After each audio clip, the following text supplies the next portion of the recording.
کہ مجھے ہدایہ کے کچھ اسباق پڑھا دیں۔ سیدی اعلیٰ حضرت رحمۃ اللہ علیہ نے جواب دیا کہ جب باقی لوگ پڑھتے ہیں آپ بھی اس میں بیٹھ کے پڑھ لیا کریں۔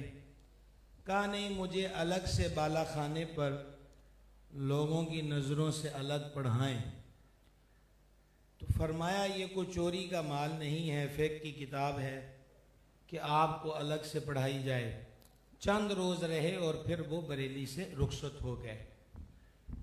ایک یہ بات، اور کراچی میں پنجاب سے آ کر ہمارا مطالبہ آنکھیں چار کرنے کا ہوتا ہے، خصوصاً جو سامنے ہوتے ہیں، وگرنہ آج کل تو ہر کوئی آنکھیں پھیر رہا ہے۔ آپ کوئی کمال تو نہیں کریں گے، صرف آنکھیں چار کیجئے، آپ کی مہربانی۔ 15 منٹ میں آپ سے بہت کچھ کہنا ہے، اور وہ 15 منٹ آنکھیں ملانے میں ضائع نہ ہو جائیں، توجہ فرمائیں گے۔ ابھی آپ نے بات سن لی کہ ہدایہ پڑھائیے لیکن چوری پڑھائیے۔ ایک امام الائمہ سراج الامہ سیدنا امام اعظم ابو حنیفہ رضی اللہ تعالی عنہ سے کسی نے پوچھا یہ رفعت، یہ بلندی، یہ مقام مرتبہ اور یہ علمی تشخص کیسے عطا ہوا؟ تو امام اعظم رحمۃ اللہ علیہ نے جواب دیا، میں نے کبھی کسی سے سوال پوچھنے میں آر محسوس نہیں کی۔ دو باتیں، ان دو باتوں سے یہ بات حاصل ہوئی کہ دین کا علم سیکھنے کے معاملے میں کبھی تکبر کو، نخوت کو آڑ نہیں بننے دینا چاہیے، بلکہ یوں کرنا چاہیے۔ کیسے؟ میرے دادا مرشد حضور محدث اعظم پاکستان رحمۃ اللہ علیہ، جو شاگرد تھے صدر الشریعہ بدر الطریقہ مفتی محمد امجد علی اعظمی علیہ رحمت کے، حضور صدر الشریعہ نماز عصر کے بعد چہل قدمی فرماتے تھے، بہت کامل درجے کے حکیم بھی تھے۔ یہی وجہ تھی کہ حضرت وسیع احمد محدث سورتی علیہ رحمت نے اعلیٰ حضرت عظیم البرکت سے کہا کہ ایک ہی شاگرد تھا جس پر ناز تھا، وہ بھی طب کی دنیا میں براجمان ہو گیا، اور جب صدر الشریعہ اعلیٰ حضرت کی زیارت کو بریلی شریف آئے تو صدر الشریعہ کا ذہن یہ تھا، اور یہ بھی میں طلبہ کرام سے کہوں گا یہ دو باتیں دھیان سے سننا، صدر الشریعہ کا ذہن یہ تھا کہ لوگوں کی ملازمت پر نہیں رہنا، مسجدوں میں اپنے پاس جدی پشتی حکمت کا سلسلہ ہے، دوائیاں بنائیں گے، بیچیں گے، کام چلے گا۔ تو اعلیٰ حضرت عظیم البرکت رحمۃ اللہ علیہ نے فرمایا کہ آپ حدیث شریف اور باقی دین کے علوم کی طرف متوجہ کیوں نہیں ہوتے؟ صدر الشریعہ نے آگے سے جواب دیا کہ حضور والا طب اور حکمت میں کیا حرج ہے؟ اعلیٰ حضرت نے جواب دیا، اب دیکھو ایک کامل طبیب ایک حکیم کو جواب دینے لگا ہے، اور آپ ہے کہ آنکھیں پھیر رہے ہیں۔ یہ سامنے والے جو آنکھیں پھیرتے ہیں بہت دلیر ہوتے ہیں، کوئی بات کی سمجھ آئیے؟ انہوں نے کہا جی کہ حکمت میں کیا حرج ہے؟ تو اعلیٰ حضرت نے جو جواب دیا وہ جواب ذرا دل پہ لکھ لیجئے۔ فرمایا ہاں، علم دین میں صبح صبح قرآن و حدیث دیکھنا ہوتے ہیں، اور جس محکمے میں آپ ہیں وہاں صبح صبح قارورہ دیکھنا ہوتا ہے۔ تو صدر الشریعہ فرماتے ہیں کہ اعلیٰ حضرت کے اس جملے نے دل پہ وہ اثر کیا کہ ساری باتیں دل سے نکل گئیں، اور پھر وہ ہوا کہ آج آپ کنز الایمان پڑھتے ہیں تو صدر الشریعہ کی برکت، سبحان اللہ کہنے کا رواج تو ڈالنا چاہیے آپ حضرات کو، نہ بھی ہو تو یہ رسم واپس لائیے۔ کنز الایمان شریف ہمارے پاس ہے تو صدر الشریعہ کی برکت ہے، یہی ایک برکت بہت بڑی برکت ہے۔ تو دین کا علم سیکھنے کے معاملے میں کبھی آر محسوس نہیں کرنا چاہیے، یہ اعلیٰ حضرت رحمت اللہ تعالیٰ علیہ کا پیغام ہے۔ دوسرے نمبر پر جو 10 نکاتی ایجنڈا اعلیٰ حضرت نے تعلیم و ترقی اور مسلمانوں کی خوشحالی کے لیے دیا، اس میں سے یہ ہے کہ جامعات کے جو طلباء ہیں ان میں جو لائق فائق ذہین ہوں، ان کو جس فن میں وہ متوجہ ہوں اس میں لگایا جائے اور طلباء کے وظائف کو مضبوط کر دیا جائے۔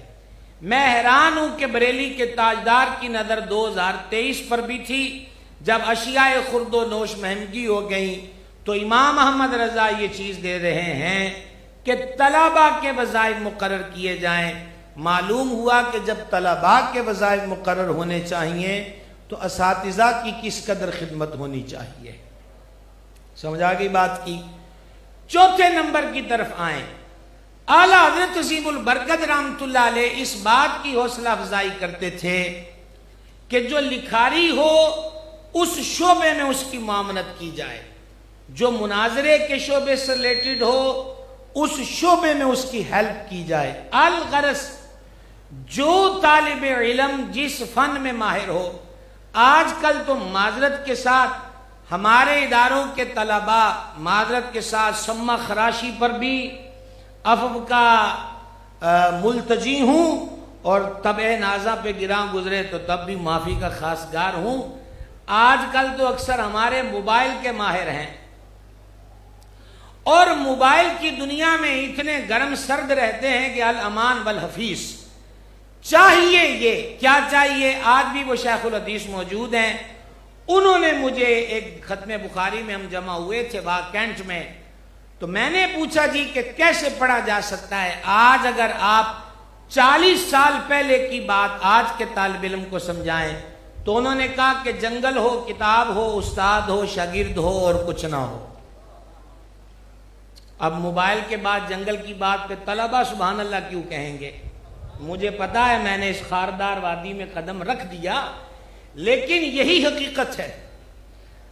آپ کی گلی محلے نکڑ کا بندہ کوئی پوسٹ کرتا ہے، آپ اس میں گرم ہو کے سارا سبق بھلا دیتے ہیں، حالانکہ اس پوسٹ کرنے والے کی کوئی حیثیت نہیں، اس کی پوسٹ پورے ملک پہ اثر انداز نہیں ہوتی، لیکن آپ کے اسباق، آپ کی توجہ اور آپ کے وقت پر اثر انداز ضرور ہوتی ہے۔ لہذا گزارش یہ ہے کہ جب تک دورہ حدیث مکمل نہ ہو جائے اس وقت تک، اب آپ دیکھیں میرے دادا مرشد حضور محدث اعظم رحمۃ اللہ علیہ ابتدائی کتابیں ابھی پڑھ رہے تھے بریلی شریف میں کہ سیڑھی سے قدم پھسلا، زمین پہ آئے اور سر پہ چوٹ لگی اور خون بہہ گیا۔ کہا آپ کو سیب کھلاتے ہیں، فرما فلاں فقہ کی کتاب میں پڑھا تھا کہ سیب حافظے پہ اثر انداز ہوتا ہے، لہذا یہ فقیر سیب نہیں کھائے گا۔ یعنی پہلی جماعت میں ہیں اور 16ویں جماعت کی کتاب کا مطالعہ کر چکے۔ تو جامعہ امجدیہ سے ریلیٹڈ و دیگر مدارس اہل سنت سے وابستہ طلباء کرام، ان کی خدمت میں عرض ہے کہ سٹڈی پر توجہ رکھیں، صرف اور صرف فیس بک کو ہی مرکز نہ بنایا جائے، بلکہ اس جہاں سے آگے جہاں اور بھی ہیں۔ عرس اعلیٰ حضرت پہ ایک سوال اس مرکز اہل سنت میں، اگر آپ یہ سوال قبول کریں، سوال یہ ہے کہ صدر الشریعہ رحمۃ اللہ علیہ نے اعلیٰ حضرت سے عرض کی اردو زبان میں قرآن کا ترجمہ کر دیجئے۔ امام اہل سنت نے فرمایا فقیر کے پاس وقت کہاں۔ دوسرا یہ ہے کہ پلیٹیں کاٹنا، ورق لگانا، آگے سے چھپے ہوئے ورق کو وصول کرنا، پھر قرآن پاک کی جلد بندی، سارے لوگوں کا باوضو ہونا ضروری ہے۔ تو صدر الشریعہ نے عرض کی حضور ترجمہ کر دیجئے، انتظام کرتے وقت گزر جائے اور جب انتظام ہو اور ترجمہ نہ ہوا ہو تو ہم کدھر جائیں گے؟ تو وہ وقت جو اعلیٰ حضرت کے آرام کا وقت تھا، جاگیے گا بھائی صاحب، وہ وقت جو اعلیٰ حضرت کے آرام کا وقت تھا، آپ نے وہ وقت بھی قرآن پاک کے ترجمے کو دے دیا۔ اور بڑی دیر ہوئی فضا نے آپ کی ہنسی آواز نہیں سنی۔ وہ نہیں رکیے، میں آپ کو موقع دینے لگا ہوں، اگر آپ کی توجہ ادھر ہو جائے، سب کی توجہ ذرا دھیان سے سننا، یہ صرف نعروں سے کام نہیں بنے گا، کام سے کام بنے گا بھائی صاحب۔ سنیے، صدر الشریعہ فرماتے ہیں میں رات کو حاضر ہوتا، پتنگیں اڑ رہے ہیں، لالٹن جل رہی ہے، کوئی ایسی روم نہیں، کوئی سامنے پوری ٹیم نہیں بیٹھی ہوئی۔ کہنے والوں نے کہا بڑے بڑے انسٹیٹیوٹ جو کام نہیں کر سکتے وہ تنے تنہا امام احمد رضا نے کر دیا۔ ریسرچ کرنے والوں نے کہا ہر 5 سے 6 گھنٹے میں اپنی کل زندگی میں امام احمد رضا نے ایک کتاب اس امت مسلمہ کو عطا کر دی۔ صدر الشریعہ فرماتے ہیں پسینے پھوٹ رہے ہیں، پتنگے اڑ رہے ہیں، گریباں آستینوں میں گھس رہے ہیں، اعلیٰ حضرت سننا۔ اوئے ہوئے لنگر شریف کی گاڑی آئی ہے، اب کون ہے جو آپ کو سنا سکے؟ کوشش کریں گے، دل پہ ہاتھ رکھ کے کوشش کریں گے کہ اس پر لطف ماحول میں بھی آپ کو یہ 2 لائنیں سمجھا پاؤں، اگر آپ کی نظریں وہاں نہ جائیں۔ توجہ ہے آپ حضرات کی؟ دھیان فرمائیں گے، غور کرنا بھائی صاحب، غور کرنا۔ ایک بہت بڑے سوال کا جواب عرض کیے جا رہا ہوں۔ جب کنز الایمان شریف ترجمہ کمپلیٹ ہو گیا، اعلیٰ حضرت عظیم البرکت رحمت نے حضور صدر الشریعہ سے فرمایا اس ترجمے کو تفسیروں سے ملا لینا۔ کس سے ملا لینا؟ صدر الشریعہ فرماتے ہیں جیسے جلالین شریف وغیرہ، میں نے اعلیٰ حضرت کے لکھے ترجمے کو جب تفاسیر سے ملایا تو مجھ پر یہ ظاہر ہوا کہ کنز الایمان صرف ترجمہ نہیں ہے،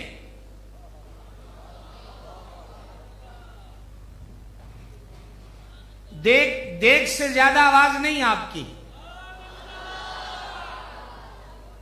مجھ پر یہ ظاہر ہوا کہ کنز الایمان صرف ترجمہ نہیں ہے، بلکہ قرآن پاک کا کوثر و تسنیم سے دھلی ہوئے قلم سے قرآن کا تفسیری ترجمہ ہے۔ یہ جو اجڑے ہوئے چمنوں سے چمگادڑیں آ رہی ہیں اور وہ یہ کہتی ہیں، آپ کو یاد آیا کہ نہیں اجڑے ہوئے چمن؟ اور اجڑے چمنوں سے شاہ صاحب قبلہ چمگادڑیں ہی آ سکتی ہیں، اور جو بندہ بھی گلستان رضا کو چھوڑتا ہے وہ میں نے شاید رات بھی کہا تھا کہ ہم سنتے تھے ہمارے علاقے میں انگور بکتے تھے کہ چمن کے انگور ہیں، وہ تو جب ہوش سنبھالا پتا چلا وہاں گھاس بھی نہیں اگتی، تو میں نے کہا واہ بریلی تیری مرکزیت سلامت رہے کہ جو تیرے گلستان سے نکلتا ہے وہ ایسے چمن میں چلا جاتا ہے جہاں گھاس بھی نہیں اگتی۔ چلیے آپ استخارے کے بعد سبحان اللہ کہنے کے عادی، اور ہم پنجاب کے لوگ ہیں بے دھڑک سبحان اللہ کہہ دیتے ہیں، آپ ہر کام استخارے کے بغیر نہیں کرتے الا ماشاء اللہ۔ اب عرض کیا تھی، کنز الایمان پر جتنے کوئی اعتراض آج وارد کرے اس کا جواب صدر الشریعہ پہلے دن دے گئے کہ کنز الایمان صرف ترجمہ نہیں ہے بلکہ قرآن کا تفسیری ترجمہ۔ اب آج کے مرکز اہل سنت جامعہ امجدیہ کے عرس اعلیٰ حضرت کی بزم میں ایک سوال، وہ 22 گھنٹے جاگنے والا امام احمد رضا جو اپنے نیند کا ٹائم بھی کنز الایمان لکھوانے کو دے دے، ہماری کتنی عمریں ہو گئیں، ہم میں سے کتنے لوگ ہیں جنہوں نے آج کے دن تک مکمل ترجمہ پڑھ لیا؟ ایسے اعلیٰ حضرت ایک بات یاد رکھنا، ہم میں سے کسی نے بھی اعلیٰ حضرت کا نام اونچا نہیں کیا، ہم فقیروں کے نام احمد رضا کی برکت سے دنیا میں لیے جا رہے ہیں۔ احمد رضا خود ایک تعارف ہے، احمد رضا غوث و خواجہ کی کرامت ہے، احمد رضا کا پیر احمد رضا پہ ناز کرتا ہے، غوث اعظم دستگیر احمد رضا کو اپنا نائب کہتے ہیں، مواجہ شریف میں عاشقانہ ضد کر بیٹھیں تو حضور علیہ الصلوۃ والتسلیم بیداری میں احمد رضا کو اپنا دیدار کراتے ہیں، اور اعلیٰ حضرت امجدیہ کے جلسے سے پہلے کراچی سے لے کر کشمیر تک کے کسی بھی عرس اعلیٰ حضرت کے جلسے سے پہلے بریلی کا تاجدار بتا گیا تھا، گونج گونج اٹھے ہیں نغمات رضا سے بوستان، کیوں نہ ہو کس پھول کی مدحت میں وا منقار ہے۔ تو عرض یہی ہے کہ ہم میں سے کتنے لوگ ہیں جنہوں نے کنز الایمان شریف مکمل ترجمہ قرآن پاک کا پڑھ لیا؟ یہ ایک سوال ہے۔ دوسرا سوال کہ دوسرا سوال ہے بھائی صاحب غور کرنا. ماشاءاللہ حضرت غزالی زمان کے آنگن سے ایک پھول میں اضافہ ہوا. دوسرا سوال بھائی صاحب ذرا دھیان سے سننا. ہماری کتنی مساجد ہیں کہ جن کی الماریوں میں کنز الایمان آسانی سے دستیاب ہے؟ مسجدوں کی بات کی. تیسرا، کیا ہم پبلکی طور پر یہ شعور اجاگر کر چکے کہ کسی نے اپنی بیٹی کو رخصتی میں قرآن پاک دینا ہو تو وہ دکاندار سے یہ کہتا ہے کہ اچھے سے کاغذ پہ قرآن دے دیں، یا پبلک میں ہم اتنا شعور بیدار کر چکے ہیں کہ وہ یہ کہے کہ مجھے کنز الایمان ترجمہ دیجئے؟ سوال ہے. یہ ایک سوال ہے، یہ ایک سوال ہے. کوئی توجہ؟ سوال کی سمجھ آئی؟ اچھا، آپ اشارے بھی استخارے کے بات کرتے ہیں، یہ نیا انکشاف ہوا ہے. کو میرے سوال کی سمجھ آئی ہے؟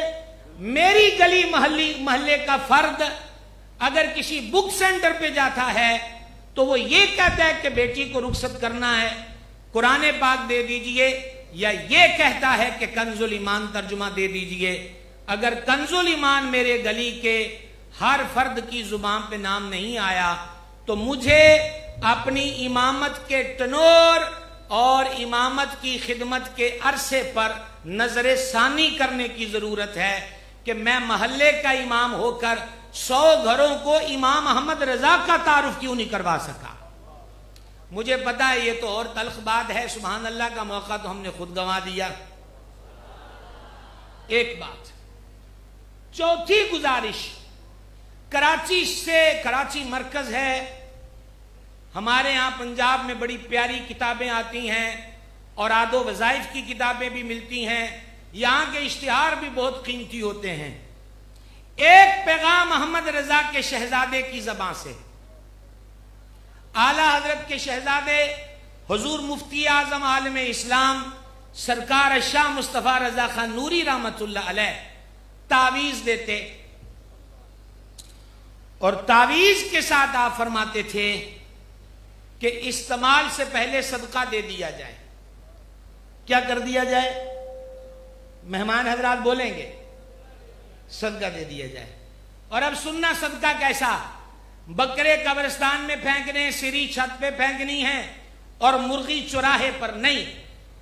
حضور مفتی اعظم عالم اسلام شاہ مصطفیٰ رضا خان نوری فرماتے تھے کہ جو صدقہ کرنا ہے نا، اتنے پیسوں کی سنی علماء کی کتابیں خرید لو.